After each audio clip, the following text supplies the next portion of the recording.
Ibu-ibu yang saya cintai karena Allah dan teman-teman semuanya, mohon hari ini untuk sedikit fokus ya, karena kita akan membahas hadis yang mana hadis ini adalah jawami'ul kalim. Dia matannya sangat-sangat pendek, tapi pembahasannya cukup panjang. Bahkan teman-teman di sini ini bisa langsung sekaligus belajar tentang ilmu usul fiqh. Dan saya sering mengatakan ilmu usul fiqh itu sangat bagus. Kaidah-kaidah yang berada di usul fiqh itu sangat kita butuhkan dalam kehidupan kita sehari-hari. Nah, hari ini kita akan dipertemukan oleh Allah Subhanahu wa taala dengan sebuah kaidah, dan ini juga hadis dari Nabi kita Muhammad SAW. Dari satu hadis ini kita akan mengambil banyak kaidah. Ya subhanallah, hadisnya adalah la darar wala dirar. Itu pendek nggak? Coba teman-teman, saya baca satu kali, teman-teman ikutin. La darar wala dirar. Ayo, hafal. Udah, hadisnya hari ini hanya itu. La darar wala dirar. Pendek banget kan? Semua hafal saya yakin. Tapi subhanallah, isi kandungan maknanya begitu dalam. Subhanallah. Disinilah yang namanya letaknya jawami'ul kalim. Rasulullah SAW itu ketika berbicara, ketika bersabda, ketika berpesan, itu subhanallah pendek tapi maknanya dalam. Pendek tapi maknanya luas. Pendek tapi dia banyak mutiara-mutiara hikmah di situ. Subhanallah, ibrahnya bisa diambil. Subhanallah. Dan ini adalah bukti bahwa Nabi kita Muhammad SAW itu bukan hanya berkata, tapi semua yang diucapkan oleh Nabi kita Muhammad SAW adalah wahyu dari Allah Subhanahu wa taala. Baik, kita baca hadisnya. An Abi Sa'id al-Khudri, Malik bin Sinan. Teman-teman ada begitu ya? Radhiyallahu anhuma, qala Rasulullah sallallahu alaihi wasallam, la darar wala dirar. Ya. Tidak boleh memudaratkan dan tidak boleh membalik dengan memudaratkan. Ya, hadisun hasanun rawahu ad-Daruqutni fi musnadihi wa rawahu Malik fil Muwatta an Amr bin Yahya an abihi an Nabi sallallahu alaihi wasallam al-mursalan. Dan Abu Sa'id di sini teman-teman, subhanallah, dalam hadis yang begitu pendek kita bisa banyak mengambil pelajaran. Yang pertama yang akan kita bahas adalah tentang biografi Abu Sa'id al-Khudri. Abu Sa'id al-Khudri ini bukan nama beliau, tapi kunyahnya. Yang ikut di teras Quran Umdatul Mar'ah sudah pernah harusnya dapat ini. Ya, nanti saling dilengkapi ya catatannya. Jadi Abu Sa'id al-Khudri ini namanya adalah Sa'ad bin Malik bin Sinan. Sa'ad bin Malik, bapaknya namanya Malik, kakeknya namanya Sinan, mbah buyutnya namanya Ubaid bin Sa'labah al-Khudri al-Khazraj al-Ansari. Jadi beliau berasal dari kabilah Ansar, ya, berasal dari orang Ansar. Sekali lagi namanya Sa'ad bin Malik bin Sinan bin Ubaid bin Sa'labah. Ini namanya Abu Sa'id. Beliau lebih dikenal dengan nama kunyahnya beliau. Kunyahnya adalah Abu Sa'id al-Khudri. Sama seperti Abu Hurairah. Abu Hurairah juga kita lebih mengenal nama kunyahnya beliau ya, Abu Hurairah, daripada nama beliau Abdurrahman. Nah, nama Abu Sa'id adalah Sa'ad. Bapaknya Malik. Malik ini teman-teman, bapaknya Sa'ad, ya, bapaknya Abu Sa'id al-Khudri juga sama. Seorang sahabat, ya, Masya Allah. Seorang sahabat Nabi kita Muhammad sallallahu alaihi wasallam. Abu Sa'id al-Khudri ini teman-teman termasuk di antara ulamanya para sahabat. Masya Allah ya, orang berilmu. Beliau juga meriwayatkan hadis yang jumlahnya cukup banyak. Beliau meriwayatkan hadis kurang lebih 1170 hadis. Subhanallah, 1170 hadis, dan ini cukup banyak ya untuk seorang sahabat. Karena yang namanya meriwayatkan hadis itu teman-teman, dia harus banyak duduk di majlisnya Rasulullah SAW. Dan orang yang meriwayatkan hadis itu nggak sembarangan. Orangnya thiqah, orangnya terpercaya, ya Masya Allah. Dan beliau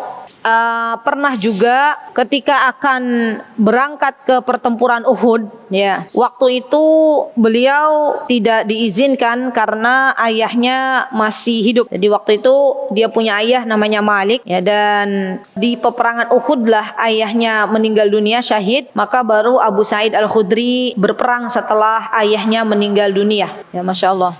Abu Sa'id al-Khudri pernah menceritakan sebuah kisah bahwa dulu di kabilahnya beliau, yaitu di Al-Khazraj, di Al-Khudri, orang-orang waktu dulu mereka belum memakai baju yang sempurna, maksudnya belum menutup auratnya. Kemudian datanglah Rasulullah SAW dan Rasulullah SAW memerintahkan mereka untuk menutup aurat dengan baik. Maka subhanallah, Abu Sa'id Al-Khudri bersama ayahnya dan juga kawan-kawannya akhirnya masuk ke dalam Islam. Ya subhanallah. Dan hanya satu-satunya agama di dunia ini subhanallah yang mengatur sedemikian rupa tentang segala kehidupan manusia yang ada di muka bumi ini. Ya, sampai urusan pakaian, sampai urusan buang hajat, semua diatur di dalam Islam. Allahu Akbar. Maka kita bersyukur ya kepada Allah Subhanahu wa taala atas nikmat diberikannya kita bisa mengenal Islam. Ya subhanallah. Baik, kemudian beliau pada masa sahabat ya juga pernah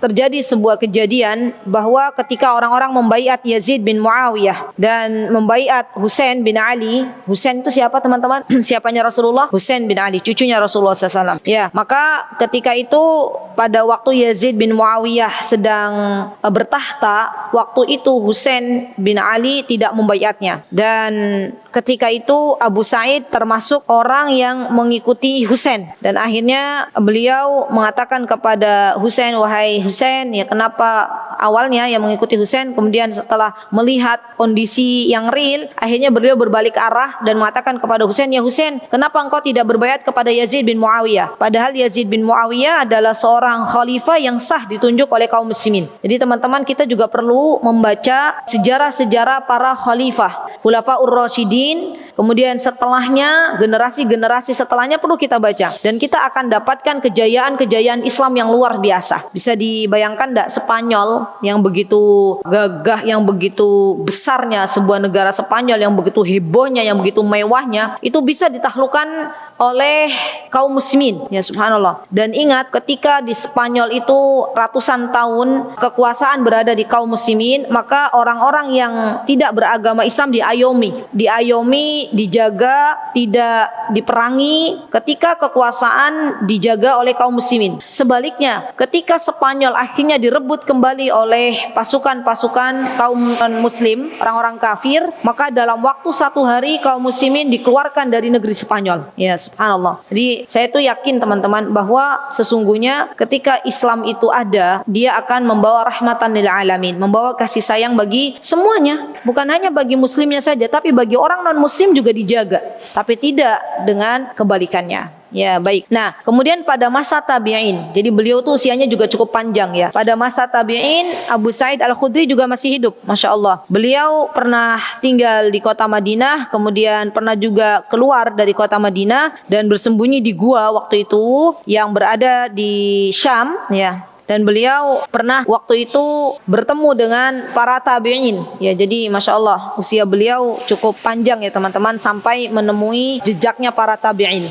Masya Allah. Dan Abu Sa'id Al-Khudri sebelum wafat Allah berikan sakit, dan ini sepertinya sudah menjadi pola kehidupan ya. Kadang subhanallah orang-orang solih itu yang saya baca biografinya teman-teman ya, hampir rata-rata sebelum meninggal dunia itu Allah berikan sakit dulu. Tapi sakitnya biasanya nggak lama. Dengan sakit itu kalau dia ridho, maka menjadi penggugur bagi dosa-dosanya. Ketika berjumpa dengan Allah Subhanahu wa taala, ya Allah sudah delete dosa-dosanya dan akan meringankan di akhirat kalau ridho. Tapi kalau tidak ridho dengan ketetapan Allah, maka tidak bisa menggugurkan dosa-dosanya. Masya Allah. Abu Sa'id Al-Khudri teman-teman, beliau senantiasa menjaga sholatnya sampai sebelum wafat beliau sakit itu beliau sempat pingsan. Kemudian setelah itu beliau sempat siuman dengan ingat sholat itu, sholat subhanallah. Dan kita itu akan Allah keluarkan apa yang ada di lisan kita dengan sesuatu yang kita cintai. Maksudnya begini, jadi kalau kita itu mencintai sholat, maka biasanya ada adzan berkumandang, walaupun kita itu sakit, kita akan dengar biidznillah ta'ala,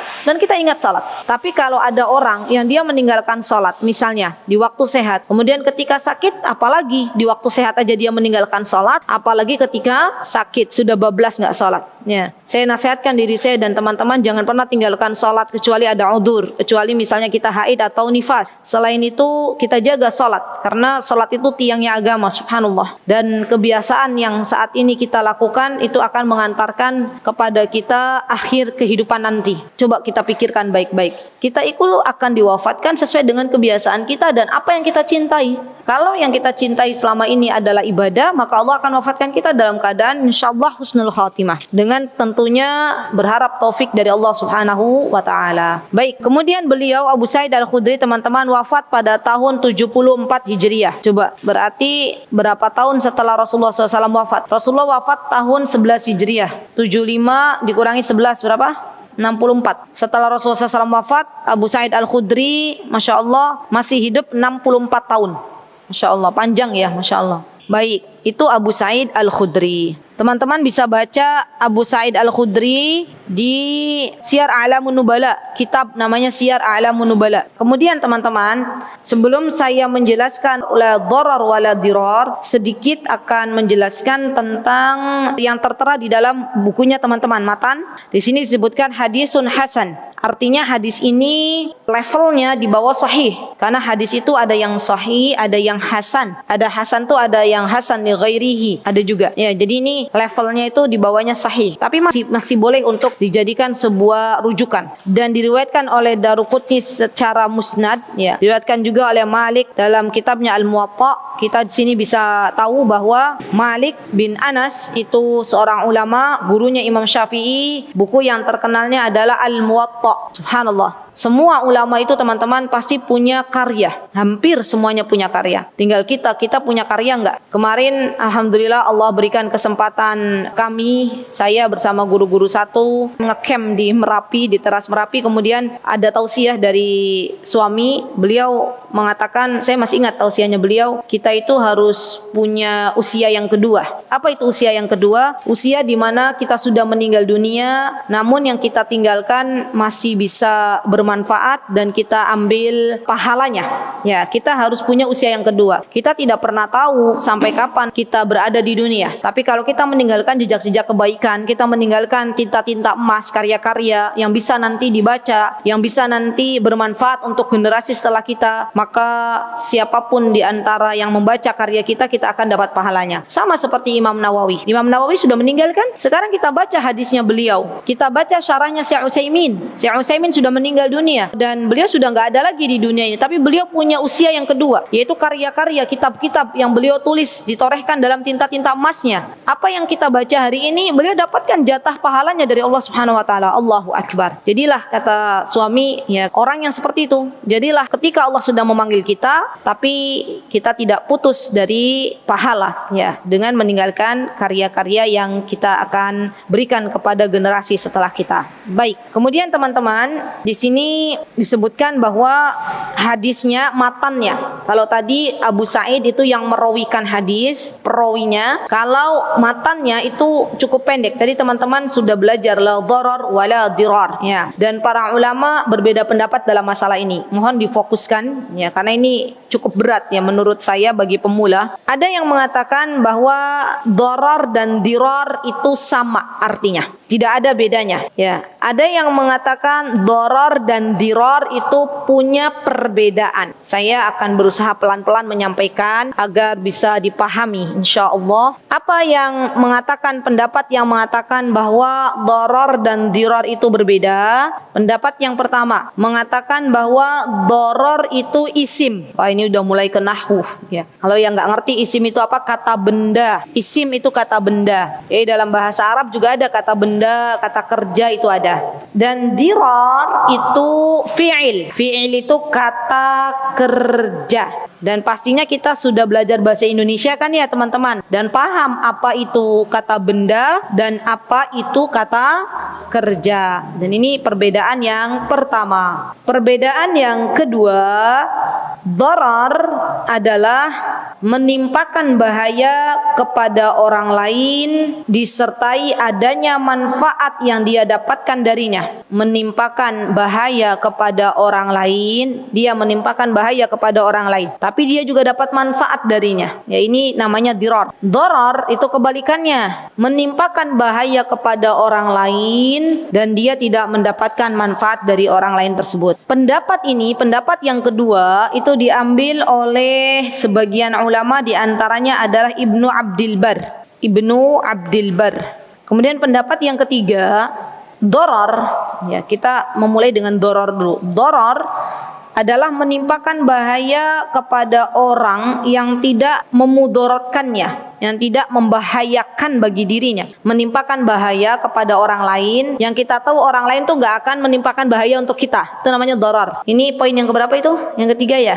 Dirar adalah membalas dengan menimpakan mudarat terhadap orang yang memudaratkannya dalam bentuk yang tidak boleh dilakukan. Dirar, menimpakan bahaya kepada orang lain yang mana kita tahu bahwa orang lain itu pasti akan membalasnya. Kalau tadi yang pertama kan menimpakan bahaya kepada orang lain dan kita paham bahwa orang itu tidak akan membalas, tidak akan membahayakan. Yang kedua, menimpakan bahaya kepada orang lain dan kita tahu bahwa orang lain itu pasti akan membalasnya. Itu dirar.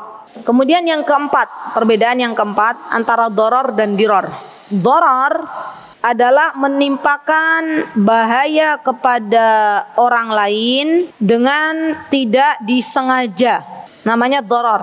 Dirar menimpakan bahaya kepada orang lain dengan disengaja. Sampun, itu arti darar dan dirar ya. Ada berapa poin di situ yang sudah teman-teman tulis? 4 ya. Dan itu ulama membahasnya dalam kitab-kitab mereka. Ya, untuk masalah la dirar wala dirar ini teman-teman, sampai-sampai ulama itu membahas satu kitab. Jadi kalau kita belajar satu kali pertemuan, mereka sudah menulis satu kitab. Subhanallah ya. Begitu luar biasanya ilmu para ulama zaman dahulu ya, karena dari satu matan saja mereka sudah bisa. Sekarang saya mau membahas yang lainnya. Itu yang 4 itu sudah dipahami ya ibu-ibu ya. Nanti insya Allah saya misalkan di pembahasan yang ini. Baik, kemudian kemudaratan itu dibagi menjadi 2. Ya Allah, semoga bisa dipahami ya ibu-ibu. Karena ini pembahasannya tidak apa-apa, pembahasannya bagus. Apa arti kemudaratan? Membahayakan. Jadi kemudaratan itu membahayakan dibagi menjadi 2. Ada kemudaratan yang diizinkan oleh syariat, ada kemudaratan yang tidak diizinkan oleh syariat. Contoh misalnya, kira-kira kemudaratan yang diizinkan oleh syariat, bahaya, dia berbahaya tapi diizinkan oleh syariat. Contohnya nopo? Misalnya memotong tangan pencuri. Itu memotong tangan pencuri membahayakan bagi pencurinya enggak? Kalau dilihat dohirnya, kan dia harusnya punya 2 tangan, dipotong 1 tangannya. Ini kan membahayakan. Tapi itu diperbolehkan oleh syariat ya, karena ada maksud dan tujuan. Nah ini, tolong dipegang kaidahnya. Ini kaidah usul fikih. Sesuatu yang diperbolehkan oleh syariat dalam bab kemudaratan, di belakangnya itu pasti ada tujuan yang baik. Misalnya apa? Kenapa syariat memperbolehkan memotong tangan pencuri, padahal itu membahayakan bagi pencurinya itu sendiri? Karena di balik itu bisa dijadikan ibroh, bisa diambil pelajaran bagi orang yang akan mencuri selanjutnya. Orang yang akan mencuri selanjutnya mikir-mikir, temanku kemarin mencuri dipotong tangannya misalnya, maka yang akan memiliki niat mencuri jadinya tidak jadi mencuri ya. Atau misalnya apalagi teman-teman, bahaya yang diizinkan oleh syariat, misalnya apa? Kisos, membunuh orang yang membunuh gitu ya. Ini juga kemarin sudah kita bahas ya, ada hikmahnya di balik semua itu. Atau misalnya orang yang berzina, itu ada hukum rojam. Apa itu rojam teman-teman? Dilempari batu, dan ini hikmahnya apa? Orang dilempari batu tuh membahayakan orang lain enggak? Membahayakan orang lain. Tapi ada hikmahnya. Hikmahnya apa? Hikmahnya orang yang akan berzina berpikir ulang, ya kan? Sehingga tidak terjadi banyak perzinahan. Kalau tadi membunuh, orang yang membunuh itu hikmahnya adalah menjaga nyawa manusia. Karena kalau orang yang mau membunuh, dia tahu temannya membunuh kemarin dibunuh, dia tidak akan membunuh lagi. Nah ini diantara yang diizinkan oleh syariat. Baik. Kemudian poin yang kedua adalah kemudaratan yang tidak diizinkan oleh syariat. Kemudaratan yang tidak diizinkan oleh syariat dibagi menjadi dua. Ada yang disengaja, ada yang sengaja. Contoh misalnya, kemudaratan yang tidak disengaja. Contohnya misalnya nopo ibu-ibu, coba. Bahaya tapi itu tidak disengaja, misalnya apa? Dan itu misalnya tidak bisa dihindari juga. Misalnya apa? Nabrak orang.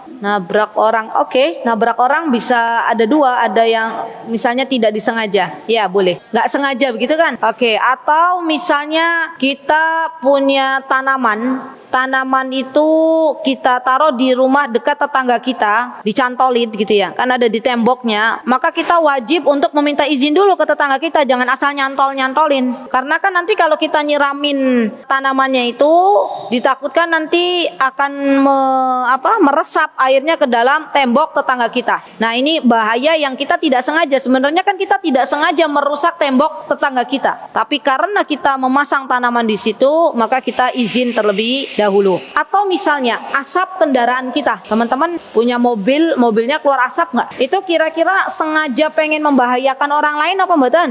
Jawabannya apa? Teman-teman punya motor itu mengeluarkan asap napa mboten? Mengeluarkan asap. Niatnya beli motor mau membahayakan orang lain, menghirup asap kita napa pripun? Mboten, ya kan? Dan ini masuk dalam membahayakan yang tidak disengaja. Kemudian di antara perbuatan yang disengaja, mudarat disengaja, itu terbagi menjadi dua. Disengaja terbagi menjadi dua. Tadi kan kemudaratan itu ada yang diizinkan syariat, ada yang tidak diizinkan. Yang diizinkan sudah dijelaskan. Yang tidak diizinkan dibagi berapa tadi?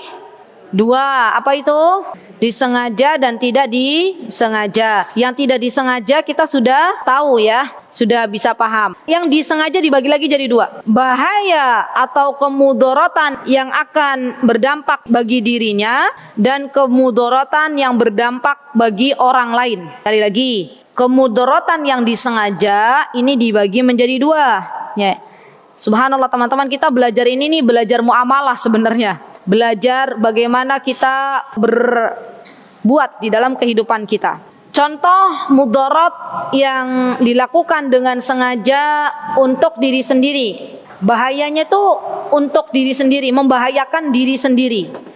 Dengan menyengaja, misalnya apa? Perbuatan apa? Bunuh diri, betul. Bunuh diri. Bunuh diri itu membahayakan bagi diri sendiri. Orang yang nggak tahu ilmunya, orang yang nggak tahu bahwa bunuh diri itu adalah dosa besar, mereka mengira ketika mereka bunuh diri maka problem selesai, gitu kan? Orang-orang yang tidak mengerti agama kan begitu. Ada masalah, ada problem, dia mengira bahwa dengan bunuh diri itu selesai. Padahal teman-teman perlu diingat, yang namanya orang bunuh diri, kata Rasulullah SAW, itu dia nanti di akhirat akan disiksa sesuai dengan keadaan dia bunuh diri. Kalau dia bunuh dirinya menggunakan senjata tajam, ditusuk perutnya dengan pisau misalnya, ya bunuh diri begitu ya misalnya ya, maka nanti di akhirat dia dimasukkan ke dalam neraka dan dia akan disiksa oleh Allah Subhanahu wa taala dengan ditusukkannya pisau tersebut ke dalam perutnya terus ya. Atau misalnya ini ada dalam hadis, kalau ada orang bunuh diri, teman-teman tolong ini dipahami karena hari ini tuh banyak kasus orang bunuh diri, himpitan ekonomi, ketidakrukunan dengan istri, itu banyak laki-laki yang akhirnya bunuh diri. Kata Rasulullah SAW, kalau ada orang bunuh diri loncat ya ke sungai, maka nanti di akhirat Allah akan siksa dia, dijatuhkan dari tempat yang tinggi terus dia dijatuhkan terus hancur, dijadikan utuh lagi, dijatuhkan lagi terus. Ya, itu kan ngeri kan, adab yang sangat ngeri. Atau kata Rasulullah SAW, bagi orang yang bunuh diri minum racun, minum racun. Ya, entah minum apa, minum baygon ya misalnya ya, atau minum apalah racun, maka itu pun kelak nanti di akhirat dia akan diberikan racun oleh Allah Subhanahu wa taala, dia tenggak racunnya, dia minum racunnya, setelah itu dia meninggal, kemudian dihidupkan kembali terus. Ya subhanallah. Jadi itulah akibat dari orang yang bunuh diri di dunia. Sampaikan ini teman-teman kepada orang banyak ya. Karena banyak orang-orang tuh yang belum tahu ilmu ini. Mereka mengaku dirinya muslim, tapi tidak tahu bahwa ternyata ada adab yang sangat pedih di balik bunuh dirinya seseorang di dunia. Baik, yang kedua misalnya apa teman-teman? Narkoba, betul, subhanallah. Zaman sekarang teman-teman, di antara yang membahayakan diri sendiri itu adalah narkoba. Ya, dan kita berdoa kepada Allah Subhanahu wa taala agar anak-anak kita dijauhkan dari yang namanya bahaya narkoba. Ya, karena orang kalau sudah kenal narkoba itu nanti kecanduan. Kalau sudah kecanduan, dia nggak punya uang pas sakau, dia mengambil uang orang lain, dia mengambil uang orang tuanya. Dan bersyukurlah kepada Allah teman-teman yang saat ini memiliki anak-anak yang dijaga oleh Allah Subhanahu wa taala dari yang namanya narkoba. Kita banyak-banyak alhamdulillah ya Rabb, alhamdulillah Engkau telah berikan kepada kami anak yang salih, anak yang salihah. Dan salihahnya ibu-ibu sekarang duduk di majlis ilmu, itu di antara sebab Allah berikan penjagaan kepada anak-anak kita. Jadi saya itu sering mengatakan, Bu, sholatnya ibu-ibu, ngaji Qur'annya ibu-ibu, duduk di majlisnya ibu-ibu. Allah tuh akan berikan pahala, Allah akan jaga bukan cuma ke ibu-ibu, ke anak-anaknya, ke anak keturunannya, termasuk bapak-bapaknya. Dia juga harus sholih. Masya Allah, kita doakan mudah-mudahan Allah berikan hidayah untuk suami orang-orang ya yang belum Allah berikan hidayah kepada siapapun itu. Baik, yang ketiga, apa? Misalnya yang membahayakan diri sendiri, contohnya. Atau misalnya nih, teman-teman mohon maaf sekali sebelumnya, ya.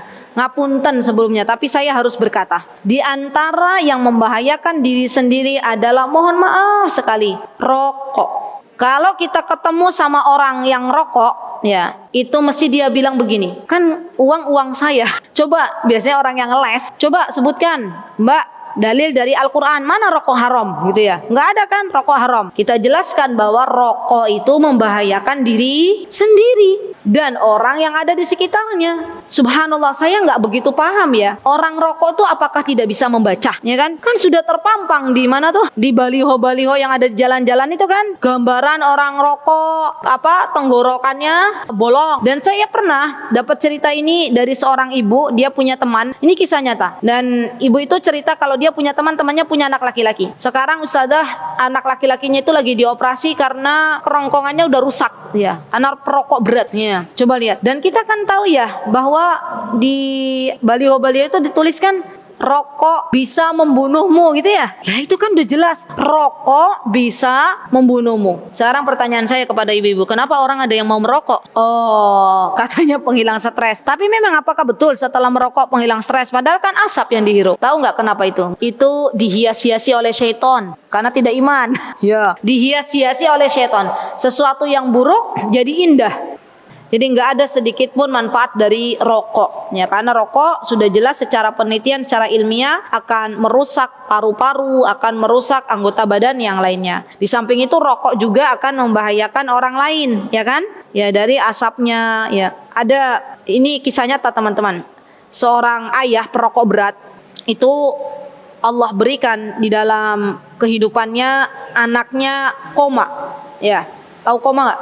Anaknya di rumah sakit. Dan setelah dokter meneliti, ternyata anaknya terkena flek paru-paru. Jadi ada paru-parunya tuh ada fleknya, dan dokternya mengatakan bahwa dia suka menghirup asap rokok. Adakah di antara penghuni rumah yang perokok? Ayahnya pasti langsung menunjuk, saya yang merokok gitu ya. Subhanallah.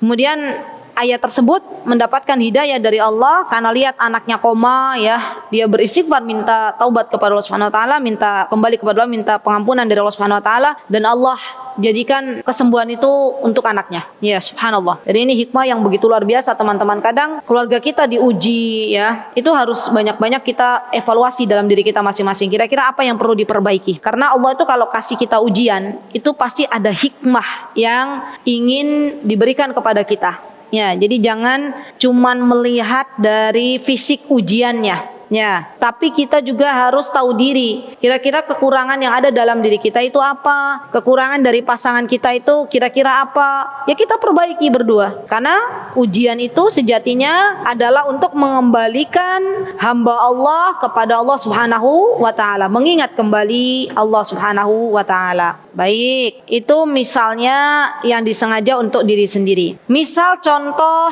yang disengaja membahayakan untuk orang lain. Teman-teman pernah nggak keganggu dengan suara yang keras dari tetangga sebelah atau dari tempat? Kan kita mesti bising kan ya? Kita nggak nyaman kan? Kalau misalnya, apalagi kalau anak-anak mau ujian itu kan butuh fokus. Nah ini hati-hati, ini namanya memberikan bahaya untuk orang lain dan mendolimi orang lain. Besok di hari kiamat akan dituntut di hadapan Allah Subhanahu wa taala. Subhanallah. Jadi hati-hati teman-teman yang nyetel-nyetel musik atau misalnya nyetel apapun itu, jangan sampai keras-keras. Karena bisa jadi tetangga kita terganggu. Jadi itu ya diantara contoh membahayakan orang lain. Hati-hati teman-teman, jangan sampai kita suara bising kita itu membahayakan orang lain. Atau misalnya teman-teman nggak ada hujan, nggak ada angin, punya mobil diklaksonin terus mainan klakson, anak-anak kita mainin klakson. Hati-hati, jangan dibiarkan karena itu mengganggu orang-orang kan. Apalagi di siang hari mainan klakson, tin. Nah itu juga membahayakan orang lain. Ya subhanallah. Jadi kita lihat kira-kira yang membahayakan orang lain itu apa, ya kita jauhi. Ya karena termasuk mendolimi orang lain. Baik. Atau misalnya membahayakan orang lain dengan disengaja. Contoh ini teman-teman, ini ilmu ya. Misalnya orang berwasiat ya lebih dari sepertiga hartanya. Ya 1/3 hartanya itu tidak boleh. Kenapa tidak boleh? Ada teman-teman yang mau jawab, kenapa kita tidak boleh berwasiat lebih dari 1/3 harta? Dalam Islam itu wasiat itu tidak boleh lebih dari 1/3. Wasiat itu apa, teman-teman? Ada yang tahu wasiat itu apa? Wasiat itu pesan sebelum meninggal. Itu batasannya tidak boleh lebih dari 1/3. Kenapa? Kenapa kita tidak boleh lebih dari 1/3? Pintar Mukarrata, Masya Allah. Karena membahayakan ahli waris, ya, merugikan ahli waris. Dan Allah Subhanahu wa taala menyebutkan di dalam surah An-Nisa, mim ba'di wasiyati yusa biha aw dainin ghairu mudhar. Catat surat An-Nisa ayat 12. Kata Allah Subhanahu wa taala, wasiat itu dibuat ya agar tidak memberikan mudarat kepada ahli waris kalau wasiat itu tidak lebih dari 1/3. Insyaallah. Nih teman-teman, atau dalam masalah kehidupan kita ini hati-hati ya. Teman-teman tolong yang punya rumah diperhatikan. Kalau kita punya rumah, pas rumah kita itu mepet dengan tanah milik tetangga kita, maka kita tidak boleh, ini ulama sudah menjelaskan jauh-jauh hari, kita tidak boleh membangun bangunan yang tinggi dan kita beri jendela ya yang itu mengarah ke tanahnya orang lain, yang akan menyebabkan kalau kita melongok ke jendela itu dan kalau tanah itu dibuat bangunan oleh tetangga kita, maka kita akhirnya bisa melihat aurat tetangga kita. Itu tidak boleh. Ya hati-hati ya teman-teman. Jadi subhanallah, dalam masalah membangun juga diperhatikan di dalam Islam. Ada. Jadi kalau mau bangun, pastikan kita tidak buat jendela yang mengarah kepada rumah tetangga kita atau tanahnya orang lain. Sampai teman-teman hati-hati juga ketika kita bikin kanopi. Tahu kanopi nggak? Teman-teman nih, pas mepet kan ada kan rumah yang di sini rumahnya teman-teman, di sininya sudah tanahnya orang lain. Itu nggak boleh kita bikin kanopi menjulur ke tanahnya orang lain. Kenapa? Karena itu sudah bukan lagi tanah kita, tapi tanahnya orang lain. Paling aman teman-teman, kalau teman-teman punya tanah ya ada jarak antara rumah tetangga kita dan rumah kita. Kalaupun memang tanahnya kecil, maka kita meminimalisir membangun sesuatu yang itu bisa membahayakan bagi tetangga kita. Subhanallah ya. Karena kalau kita sembrono membangun ya dan itu membahayakan, memudaratkan tetangga kita, bisa jadi nanti kehidupan dalam bertetangganya tidak baik. Ya, insyaallah. Baik, kemudian ada lagi nggak contohnya sebentar? Misal lagi, contoh yang ini disengaja ya. Contoh misalnya teman-teman membuat bakar-bakaran tepat di dekat jendela tetangga kita, disengaja di situ. Dan kalau kita paham, kalau kita bikin bakar sampah misalnya ya, itu mesti asapnya ngarahnya ke rumah tetangga. Apalagi kalau tetangga tersebut misalnya pintunya dibuka, misal. Nah, ini juga tidak boleh, karena itu membahayakan bagi tetangga kita. Ya, baik, itu contoh-contohnya. Sampun insyaallah. Nanti teman-teman PR, tolong ditulis. Bikin contoh. Lihat sambil dilihat pada waktu teman-teman jalan. Bikin contoh PR-nya satu. Bahaya yang bisa memberikan bahaya kepada orang lain. Dah. Kalau diri sendiri kan dia bahayanya untuk diri sendiri, ya. Bikin contoh sesuatu yang membahayakan orang lain, yang kita buat dari perbuatan kita dan itu membahayakan orang lain, ataupun perbuatan orang lain yang itu membahayakan orang lain. Contohnya apa? Nanti insya Allah teman-teman tulis dan insya Allah kapan-kapan saya tanya. Ya, insya Allah. Ini merupakan metode yang biasa dipakai para ulama. Jadi yang ulama itu kalau misalnya sambil lihat, oh ada sebuah kejadian, mereka tulis. Ya, dan ini dijadikan sebuah ibrah. Terakhir teman-teman, dari hadis ini ada beberapa kaidah yang bisa kita ambil. Yang pertama, kaidahnya adalah ad-darar yuzal. Ini kaidah. Ad-darar yuzal itu artinya bahaya itu harus dihilangkan. Kaidah usul fiqh, ad-darar yuzal. Bahaya itu dihilangkan. Yang kedua, ad-darar la yuzalu bimithlihi. Bahaya itu tidak dihilangkan dengan yang semisalnya. Maksudnya tidak boleh kita membalas tetangga kita bunyiin klakson keras-keras, kita ikut-ikutan bunyiin klakson. Itu nggak boleh. Ya. Yang ketiga, ad-darar yudfa'u bil qadri al-imkan. Ad-darar yudfa'u bi qadri al-imkan. Bahaya itu dihilangkan semampu kita. Ad-darar yudfa'u bi qadri al-imkan. Bahaya itu kita hilangkan semampu kita. Dan yang keempat, ad-darar yuzalu bid-dararil akhaf. Ad-darar yuzalu bid-dararil akhaf. Maksudnya adalah bahaya dihilangkan dengan yang lebih ringan. Bahaya itu bisa dihilangkan dengan yang lebih ringan. Alhamdulillah. Ada berapa kaidah itu teman-teman? Baik. Oh iya, saya jadi keinget.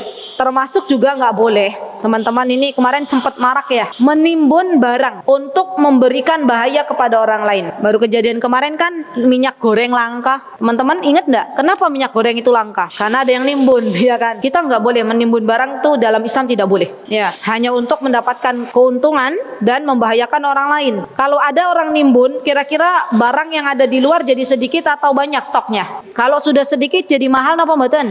Mahal. Dan ini tidak boleh.